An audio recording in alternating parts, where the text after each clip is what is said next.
मंडळी, तुम्ही तुमच्या गावातला किंवा शहरातला एखादा रस्ता खराब झाला की कोणाला शिव्या घालता? कंत्राटदाराला. कंत्राटदाराने पैसे खाल्ले असतील, मटेरियल खराब वापरलं असेल, हाच पहिला विचार आपल्याला येतो. पण ज्या कंत्राटदाराला आपण कोट्यधीश समजतोय, तोच कंत्राटदार आज बँकांच्या कर्जाच्या ओझ्याखाली दबल्याचं चित्र आहे. आज महाराष्ट्रातला शासकीय कंत्राटदार करोडो रुपयांच्या कर्जाखाली दबला गेलाय आणि काही जण यामुळे थेट स्वतःचं जीवन संपवण्याचा निर्णय घेत आहे. मग खरा प्रश्न हा आहे की तुमचा आमचा टॅक्स म्हणजे जो रस्ते, पाणी, विजेसाठी जातो, तो नक्की कुठे जातोय?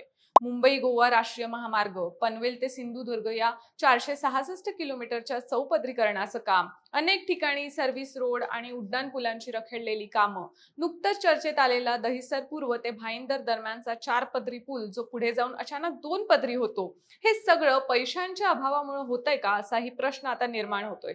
आता या कंत्राटदारांचं नक्की म्हणणं काय, त्यांचे आरोप काय, ही परिस्थिती निर्माण होण्यामागची कारणं काय, हे सगळंच आपण आजच्या व्हिडिओच्या माध्यमातून समजून घेऊयात. नमस्कार, मी रुपल आणि तुम्ही पाहत आहात विशेष भारी. मंडळी, गेल्या काही वर्षात राज्यात जे राजकीय सत्तांतर झालं, त्यानंतर आमदारांच्या मतदारसंघात निवडणुका डोळ्यासमोर ठेवून मोठ्या प्रमाणावर कामांच्या घोषणा झाल्या.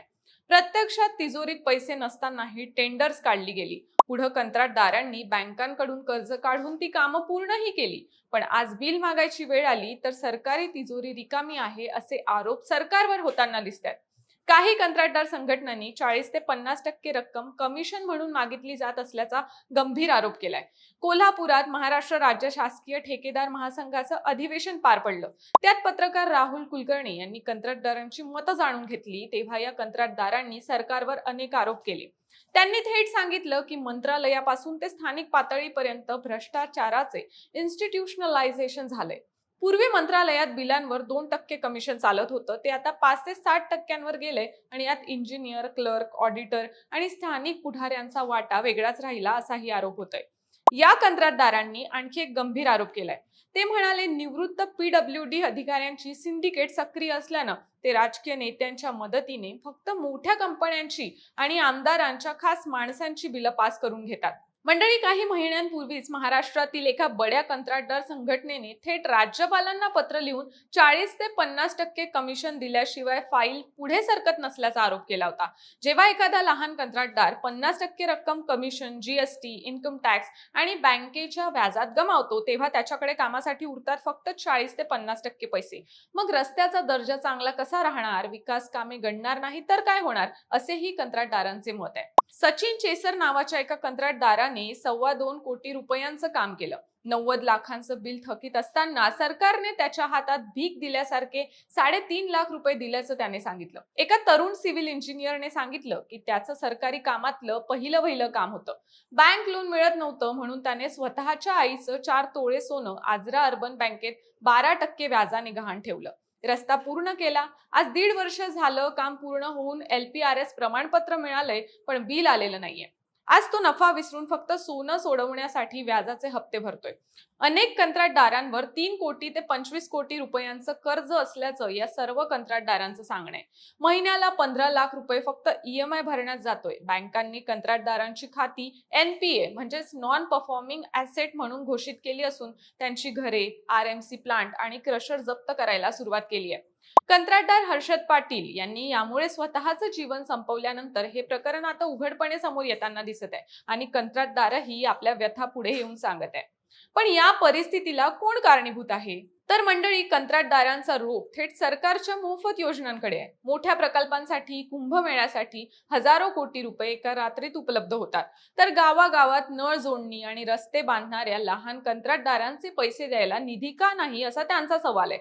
राज्याच्या तिजोरीवर सर्वाधिक भार टाकणारी योजना कोणती, असा प्रश्न समोर आला तर विश्लेषक लाडकी बहीण योजनेकडे बोट दाखवतात. ही योजना सध्या राज्याच्या अर्थसंकल्पावर सर्वाधिक बोजा टाकणारी ठरली आहे, असं विश्लेषकांचं मत आहे.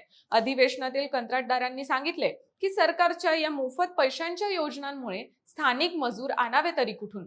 लोकांना घरात बसून मोफत पैसे मिळत असल्यानं स्थानिक पातळीवर काम करायची मानसिकता संपत चालली आहे. आज महाराष्ट्रातल्या विकास कामांसाठी पश्चिम बंगाल, बिहार आणि कर्नाटक मधून मजूर आणावे लागत आहेत, असं त्यांचं सांगणं आहे. कष्ट करणाऱ्याला पैसे नाहीत आणि आळशीपणाला सरकार खतपाणी घालते, असा कंत्राटदारांचा रोष आहे. पंतप्रधानांच्या जल जीवन मिशनची राज्यातली अवस्था ही वेगळी नाही. घाईघाईत टेंडर्स काढली गेली, अनेक ठिकाणी पाण्याचे स्रोत बदलल्याने मूळ अंदाजपत्रकं कोलमडली. आता केंद्राचा निधी कमी झालाय आणि जुन्या कामांच्या दुरुस्तीची जबाबदारी राज्यावर येऊन पडली आहे, पण राज्याच्या तिजोरीत पैसे नाही. विदर्भातील यवतमाळच्या कंत्राटदार संघटनेचे अध्यक्ष किशोर थोडे म्हणतात, आम्ही पाणी गावाला पाजायचो की स्वतःचे पैसे खर्च करून अधिकाऱ्यांचे खिसे भरायचे. ग्रामीण भागातील जनता सकाळी 7 वाजल्यापासून कंत्राटदारांना शिव्या घालते, कारण कामं अर्धवट आहेत आणि सरकार निधी देत नाहीये.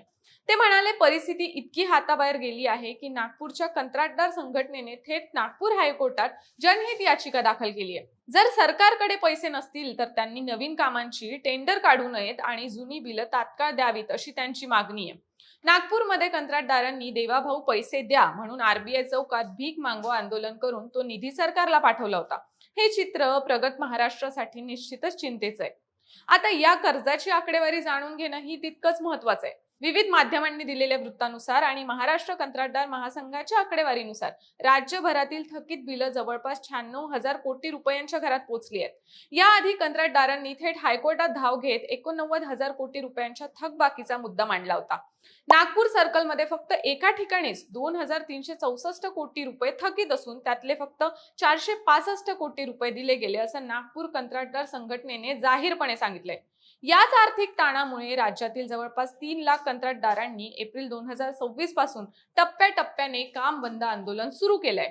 ही परिस्थिती पाहता रस्ते, पूल, रस्त्यावरील खड्डे, नळ जोडणीसारखी थकीत कामं कधी पूर्ण होतील हे सांगणं आता कठीण आहे.